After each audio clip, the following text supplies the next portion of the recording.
Everything feels like it's crumbling, everything feels like it's falling apart. And quite often, those things happen for us, but it can very much feel like it's happening to us, and that we have no control, and that we have no way out.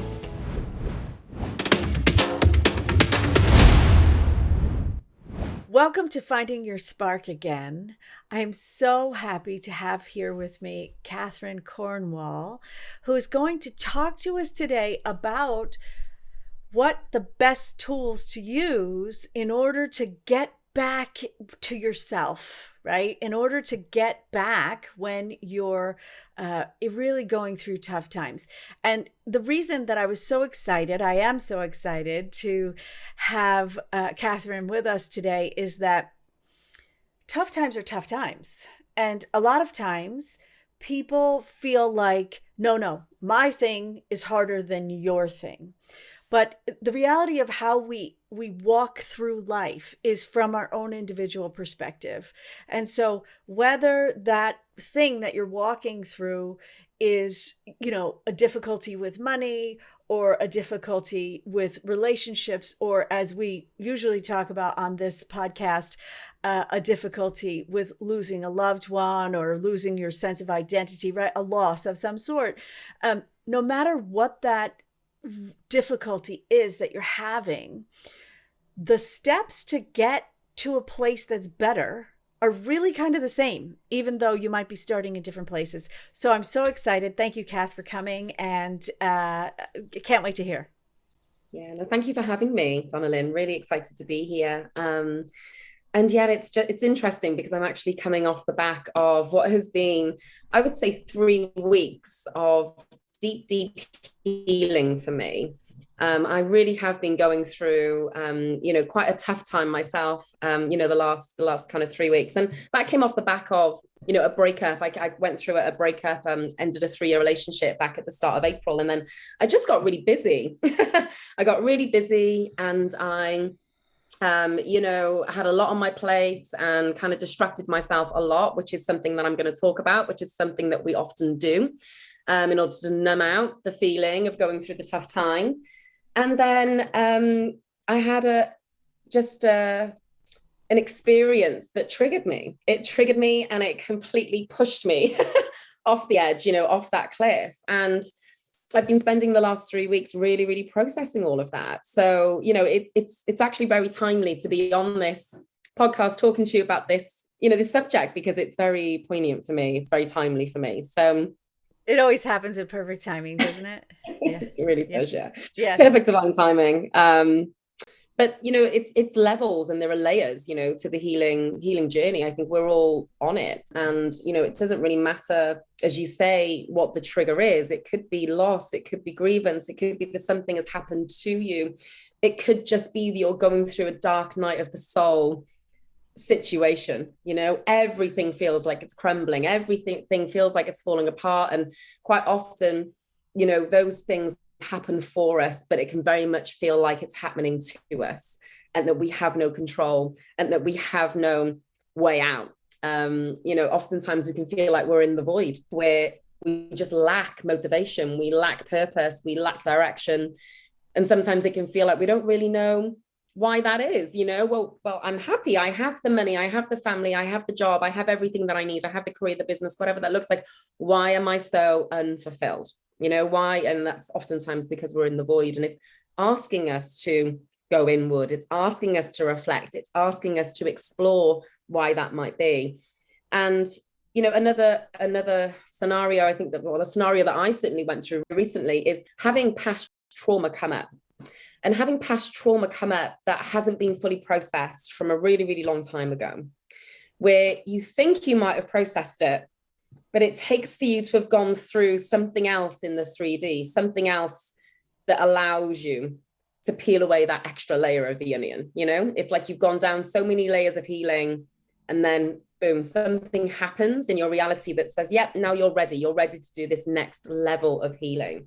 And that's certainly where I've been in the last 3 weeks. And I think in terms of tools to support with that, for me, the tools or the modalities, the best ones for me are the ones that are just available to all of us anytime.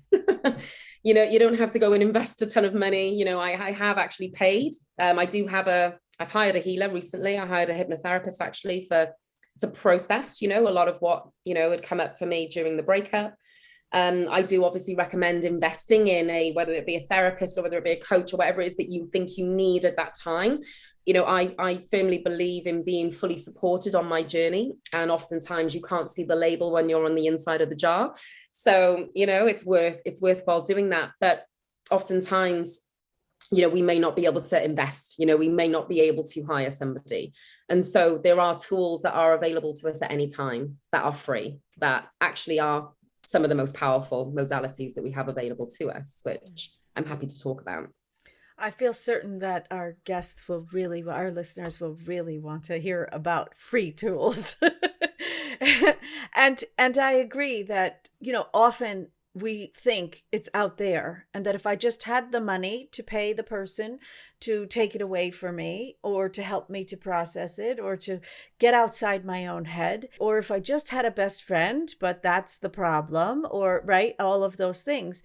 And when we really just stop and connect, then we can find things that are super simple, like what you're talking about. They're simple. They're not always easy, but they're simple and they're available, right? Yeah. So I love that you're going to talk about that with us. That's really great.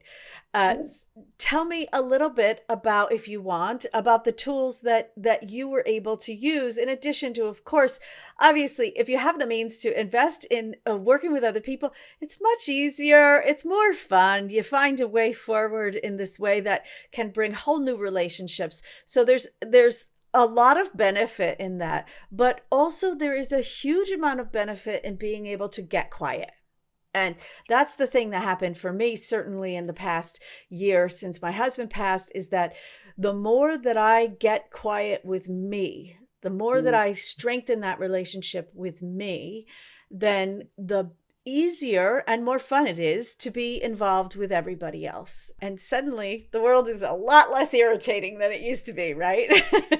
So anyway, I'd love to hear about what the tools are that you used on that journey, or that you would recommend using on that journey. Yeah, no, very, very happy to share. And just something that you touched on there, it reminds me of something that I came across recently online that really struck a note with me, which is people can only meet you as deeply as they've met themselves.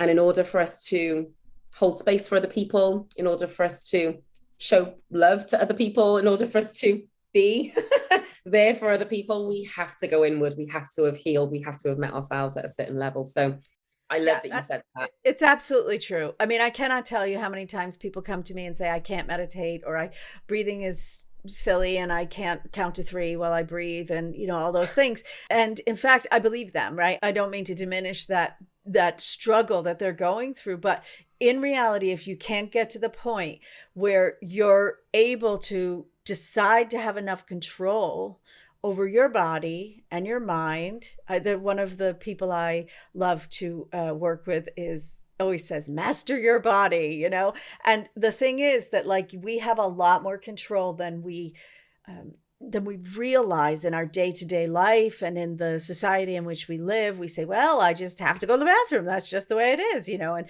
your body will wait. It is amazing. And that relationship of like, okay, now I set my intention and I become in control of that, is that step that opens up the doors to so many different modalities that you can then bring in and can bring you relief. But without it, you can't get anywhere. You know, first of all, I just want to say that it's really important for us to take a step back if we can, when we're in the pain, when we're in the, you know, the real pain of it, you know, the real belly of it.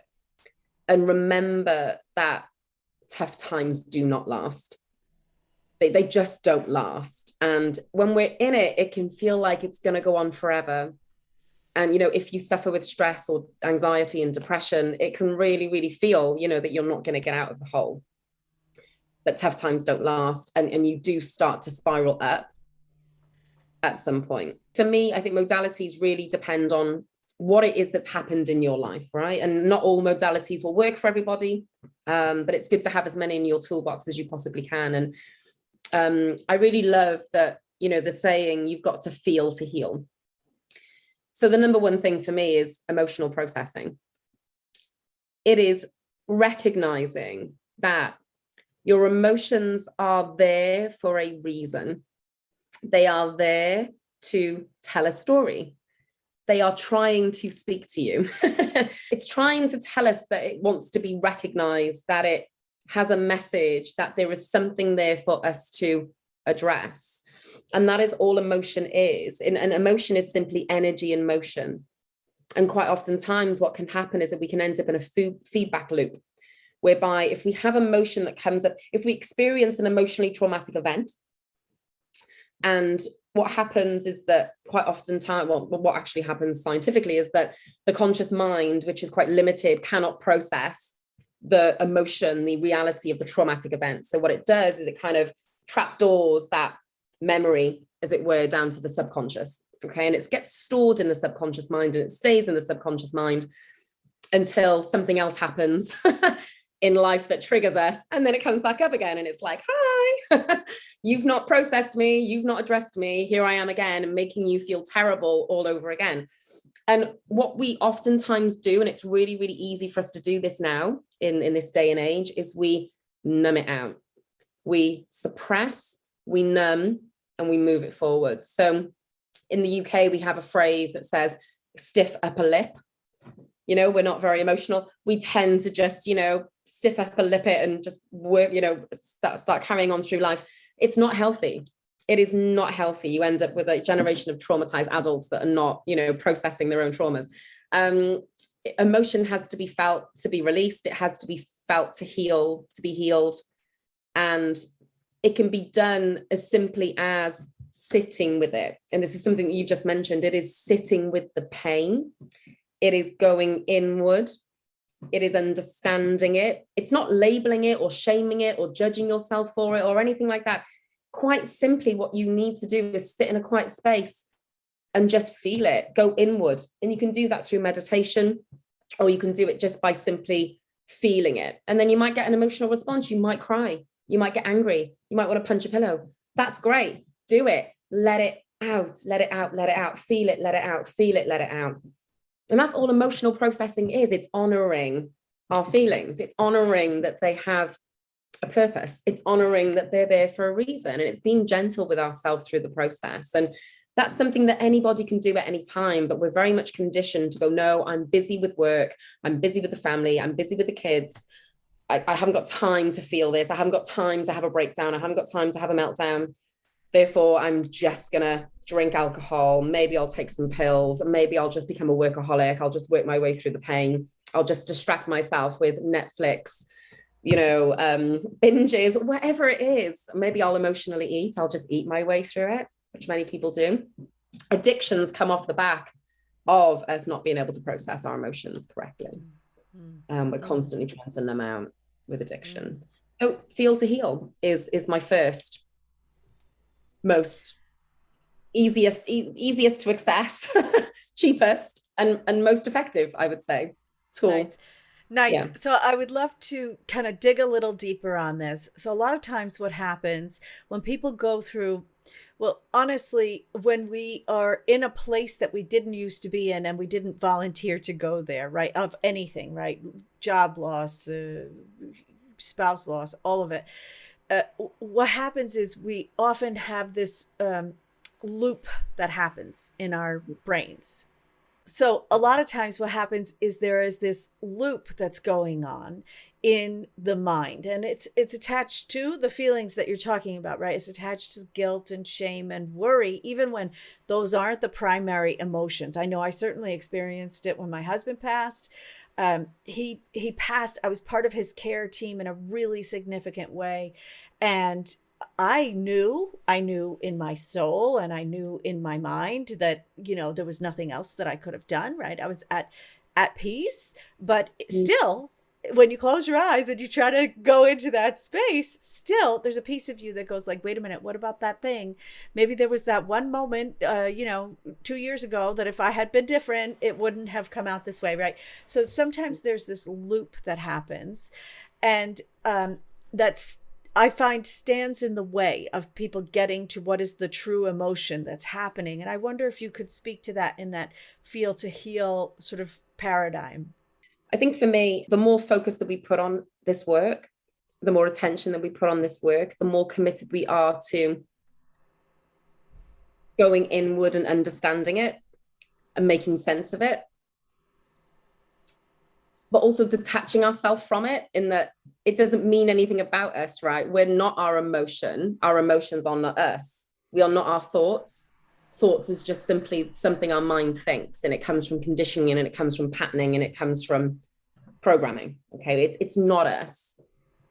And for me, I think interrupting that feedback loop, for me, has come the deeper that I've gone, and the more that I have processed, and the more that I remind myself and recognize that it is not me. It is just simply something. I guess there's a not a disassociation, but certainly a separation, and recognizing that it is not me, and I'm not making it mean anything about me. And that's what's helped me. And I don't know if there are any more structured ways that people could interrupt that loop. I don't know, but certainly on my journey, that is what has helped me to break through and Yeah. start spiraling back up again. Yeah. So I think that my experience with it is very similar to that, in that often, if what we can do is to consciously decide, I am Mm. unwilling to spend my energy on that thought at this moment.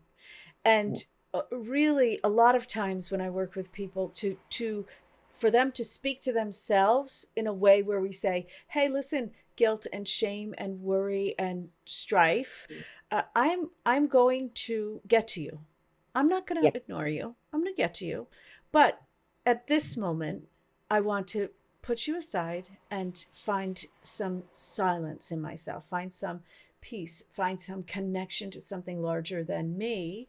And in fact, that often, when we shift that focus, right, because that's that pattern interrupt you were talking about, is like, how do we just get past the first three breaths? And then we can do the work. Yeah, that's really good. And I love that you talked about, like, letting emotion come up and letting it pass through.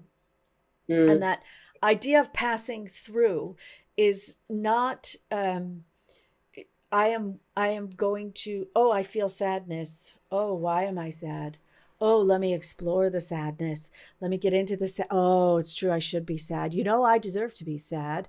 Right? mm. It's not going deeper into that No, emotion, but in no. fact releasing and saying, okay, yeah, I feel you. Come on out. You Absolutely. It's not think to heal, it's feel to heal. We psychoanalyze, our own. I mean, yeah, no, it isn't. And that's the whole thing about judgment. It's the whole thing about don't judge it, don't shame it, don't have any opinion over it, because then you're in your mind again. And the mind is the seat of the ego, and the ego just wants to make sense of everything because it wants to try and protect us from the pain. And something that really has worked for me is something that Eckhart Tolle teaches, which is to become the watcher of your thoughts. Because quite oftentimes we can really, really get in our heads and get in our minds about everything. And that's what happens when we try to psychoanalyze our emotions. But it's also just day to day. We think over 60,000 thoughts a day. There are so many of them that we think, and most of it is absolute rubbish. We don't need to listen to any of it. The mind is a wonderful tool, but we overuse our minds, considerably. And when we become the watcher of our thought, it interrupts the thought pattern, and then it instantly drops us into the present moment. And peace resides in the present moment. So we constantly bring ourselves back to the present moment, we can find peace. Because when we're constantly thinking about the past, we're thinking guilt, shame, regret, etc., blame, whatever it is that we're thinking about. But then when we're also thinking about the future, it's worry, anxiety, what if scenarios. I mistrust myself in the future. I don't believe that I can, and it elicits, you have anxiety over here and depression over here. But actually, when you get into the present moment, that is where true peace can be found. So if we just practice that more and more, it gets easier to achieve on a daily basis or intermediate basis. Yeah. So you referenced this concept of spiraling up. And I'd love to explore that a little bit and let our listeners know first of all, what is it? And second of all, how can they kind of navigate that? How can we navigate going up?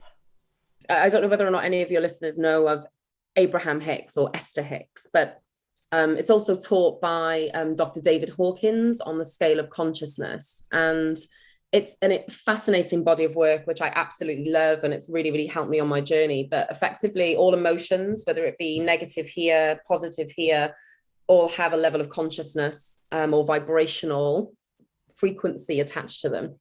So what you'd say, low frequency emotions are quite dense and slow moving. These are negative emotions, I guess. It's not really bad or good. Okay. No emotion is bad or good or positive, negative, but we'll call it positive, negative. Okay. So we can differentiate. Well, actually, I love that you're talking about this because I teach a thing about why we call it above the line and below the line.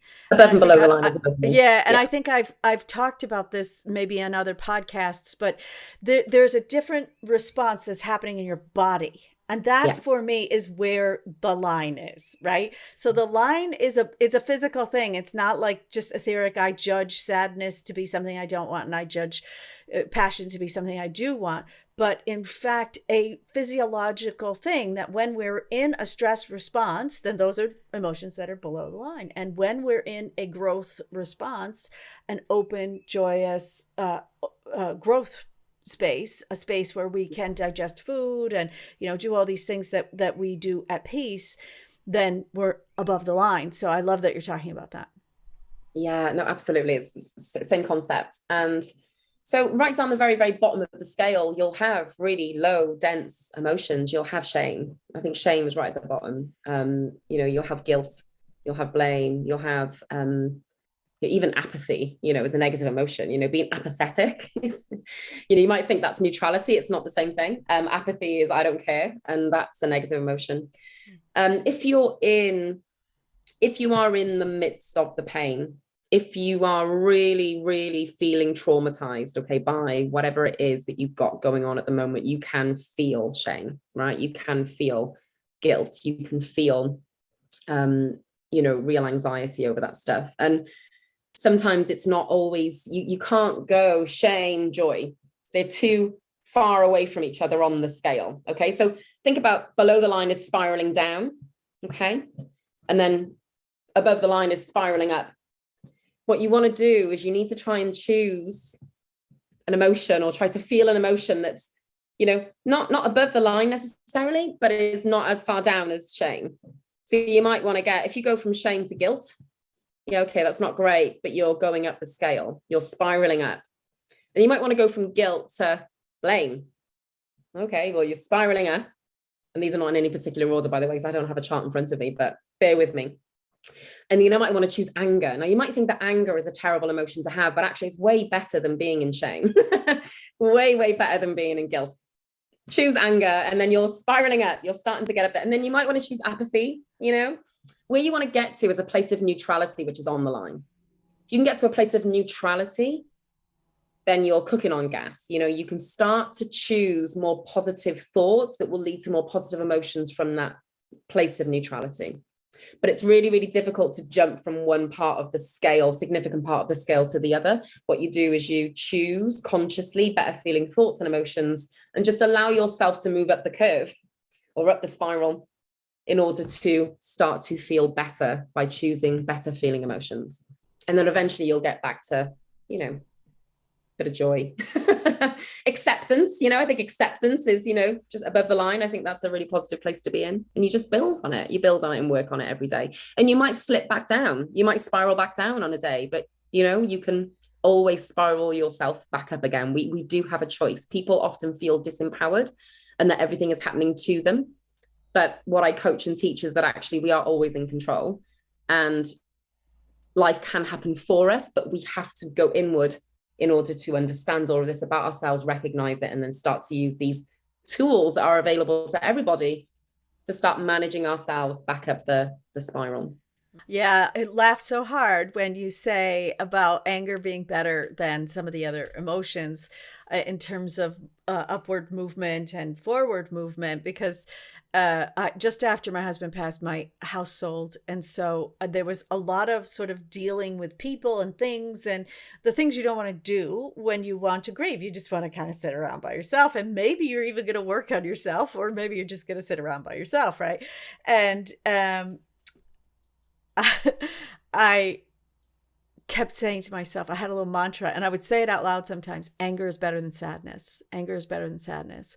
And because you couldn't get lost, right? And for me in that moment, it was significant in a three-dimensional reality kind of way, because there were people standing around waiting for instructions, and, so I really on purpose had to move those emotions up and out and remind myself which direction was better. And at one point, one of the guys that worked for me for the whole period said, I'm really not sure that's true.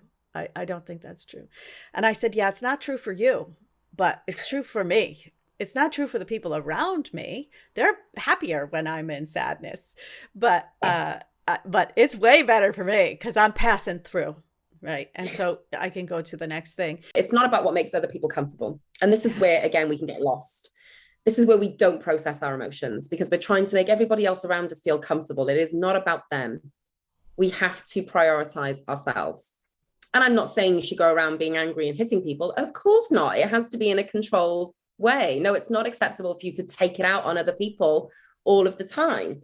Absolutely not. But also, you shouldn't be shutting down your emotions or bypassing your emotions to make other people feel comfortable, ever. I'm so glad you pointed it out. It's absolutely true. And also that that we're passing through, right? We're passing through it. It's not like, okay, now I'm going to spend 6 months being angry, right? It's really, we can be passing through it in a moment, or we can be passing through it in a few minutes or an hour or whatever it is. And as you say, we can find productive ways to find an outlet for that, right? You can go to the quarry and give a good yell, right? There are a lot of ways to process anger that don't involve difficulty for other people. But also the thing about practice that you mentioned, I think is really significant to point out. That practicing being in other emotions, even if for today I'm only neutral for 2 minutes because I sat down and I found it. I mastered that space. And I said, I'm going to find it. And maybe it took me an hour of sitting there to find that 2 minutes of silence, of calm, of neutrality, of peace.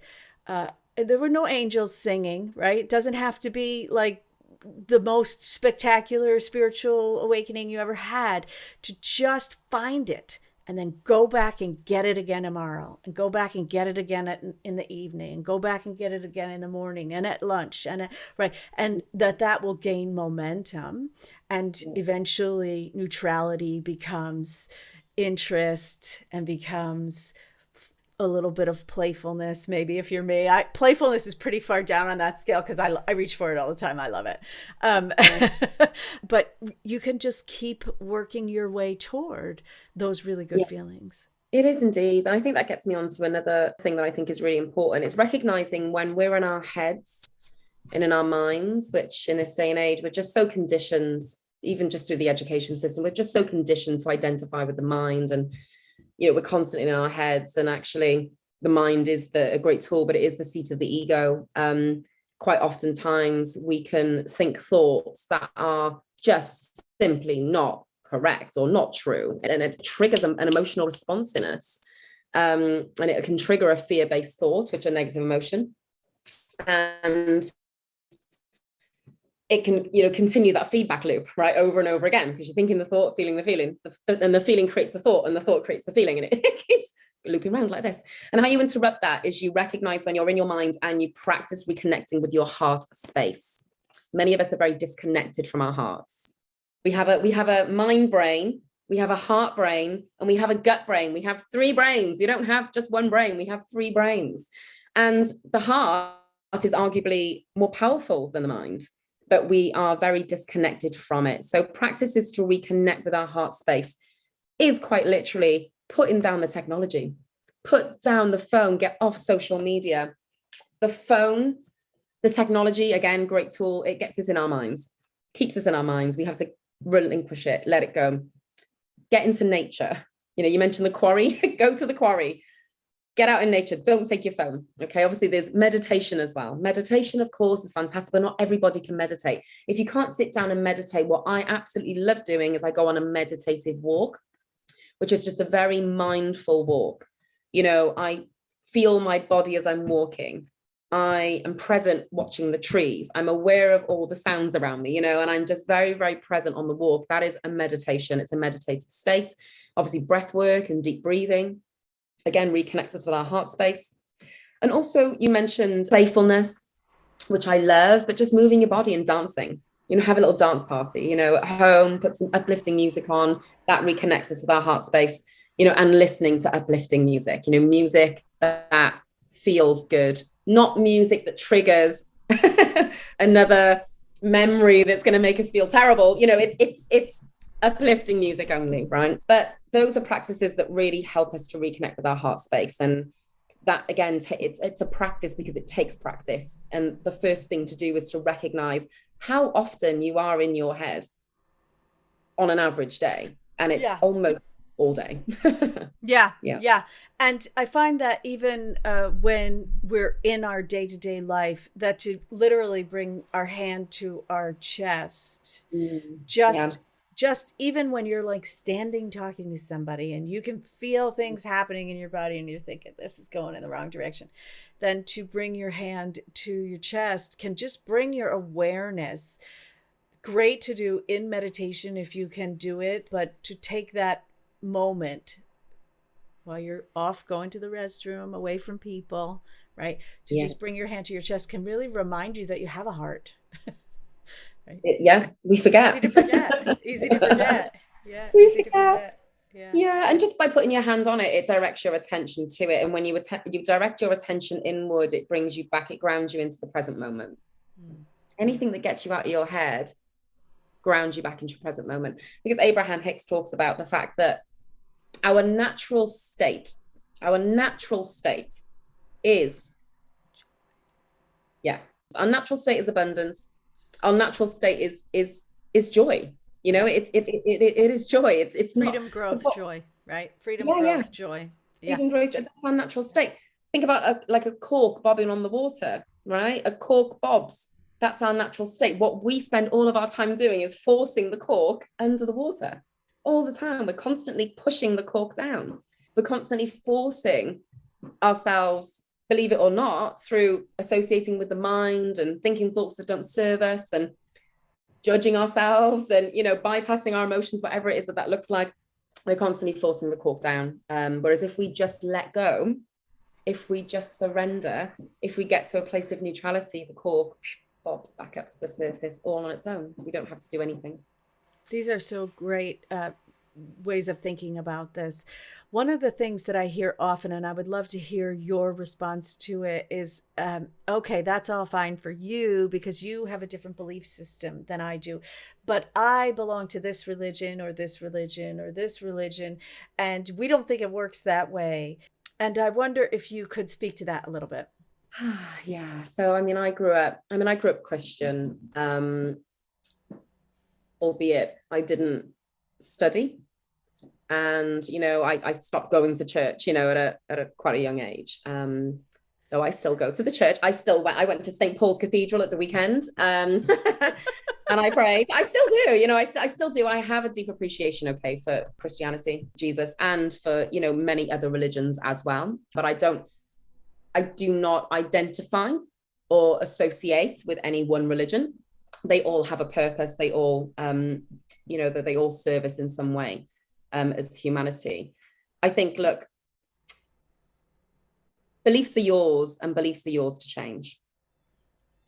I think if you are associated, a member of, studying something that doesn't feel in an alignment, but is preventing you from being happier in life, then I would just question whether that association, affiliation, wherever it is, whether that belief system that you've bought into, because you don't have to, you're making a conscious choice to buy into it. I would question whether it is of the highest for you, rightly or wrongly. And people will tear me down for this, right? Because, it's a very sensitive subject. I understand it. Okay, I get it. People derive, a lot of community. They derive a lot of meaning. They derive a lot of sense of self from a particular religious body, okay? Church, whatever it is that looks like. There's nothing wrong with holding opposing belief systems. There's nothing wrong with holding something that's more spiritually esoteric at the same time as the teachings of Jesus. I don't think there's anything wrong with mixing and matching. I don't think there's anything wrong with inserting a bit of Buddhism into your day. If you go to the church on Sunday, I don't think there's anything wrong with that. I don't think that God, and there is only one God. I mean, God doesn't judge. God doesn't care how you pray to them. God simply wants you to be the happiest, wholest, healthiest version of yourself.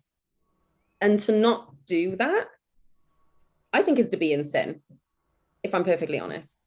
And that's what I believe about it. Yeah. So I think we are limiting ourselves enormously by sticking with a very, very narrow set of views or belief systems that are not necessarily serving us. If they're not necessarily serving us, if those narrow teachings, those narrow belief systems and ways of being are serving you at the highest level, then great. If it isn't, attach some new ones onto it. Mix and match it, shift and change it. But we as individuals have the choice. Yeah, I find that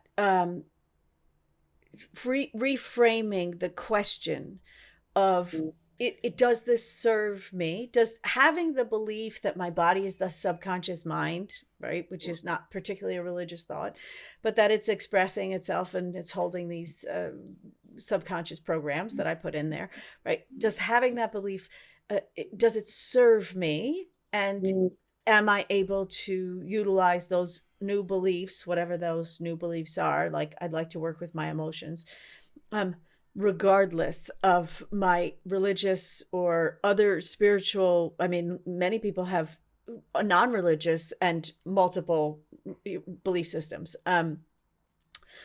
So that, for me, that reframing question is what you said, actually, is that how does this serve me? If this serves me, can I utilize it for now?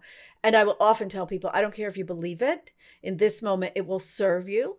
And you can let go of it at the end of the session. You can not have it as a part of your bigger belief system. It's fine.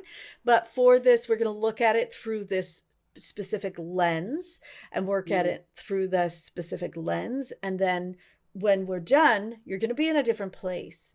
The other thing that I've had people come back to me and say, which is really interesting, is this shone a whole new light on my religion, on the thing that I do love and I do want to be a part of. And I do feel like these stories are helping me. And I love that I have a historic reference and all of that, that making these shifts, adding these things to your day-to-day experience, being here in the three-dimensional 2022, to add that to that program that you've got, right, can really change your relationship in a positive way. So I love that we're getting to sort of flesh that out a little bit.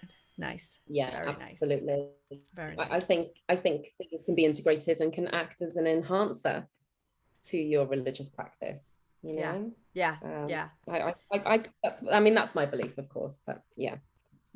I love that. That's really great. So I am just so happy that you came and that we worked ourselves out on the tech. And so I want our listeners to know, actually, I don't know if we'll keep this in or we won't keep this in, but I hope we do, because sometimes it's not easy to do this. Sometimes we have connectivity problems and we have to go to different platforms. But no matter what, we move forward and we find a way. And I think that that's really analogous with what we're talking about, right? Is like we just do the best we can. We find a new way. We're on a different platform, so you're gonna hear more of my background noise than you usually do, and all that kind of stuff. And hopefully that's still a value. You know what I mean? So anyway, I'm so happy that you came here today. Thank you. Yeah, no, thank you for having me. And just something I just want to say there, something you just mentioned, and something that I think is really been so important on my journey is, I'm a recovering perfectionist, and it's learning to be comfortable with taking imperfect action and knowing that, you know what, you can never get it wrong and we can never get it done. And actually, forward momentum, pivoting, and flexibility is actually so much more important than showing up perfectly. So I love that. Yes, yes, yes. Oh, so funny.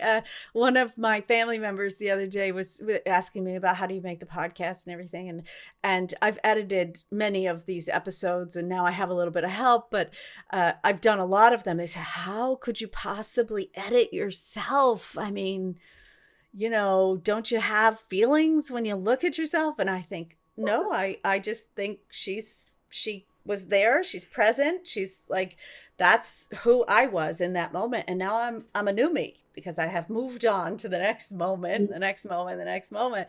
And that idea of letting go of perfection is really a piece of that. It's like it doesn't matter who I am or what I look like or what I sound like, that whatever this is that we're doing, the intention of it for me is to show up in a stream of service and joy and fun and interest and knowledge, and right, so that's the whole purpose of it. So like if my hair is out of place or I click my mouth too much or whatever the thing, then like this is the best I could do. This is it. This is who I am right now. So anyway, I love that you're talking about imperfection. It's really good. Absolutely. I mean, I'm literally sweating buckets here. It's the hottest day So in hot. London. In London, it's the hottest day on record. Well, tomorrow we're going to break records for the UK. Wow. Yeah, I mean, we don't do heat or cold very well here. But yeah, and I'm in a top floor apartment, so it's very warm in here right now. But you know what? Wow. We're here. That's right. We work it through, sweaty That's and all. right. That's right. That's right. That's right. So I want everybody to know that Catherine's information is on the platform that you're listening on. Whichever platform it is, I have put all the links there. And she does incredible work working with entrepreneurs, working with money mindset, and really finding new ways to look at your life so that you can get to that place you want to get on your business. And I'm so pleased that you took this time with us. Thank you. No, thank you, Donnelly. Really lovely to meet you. Great to spend time with you. You as well.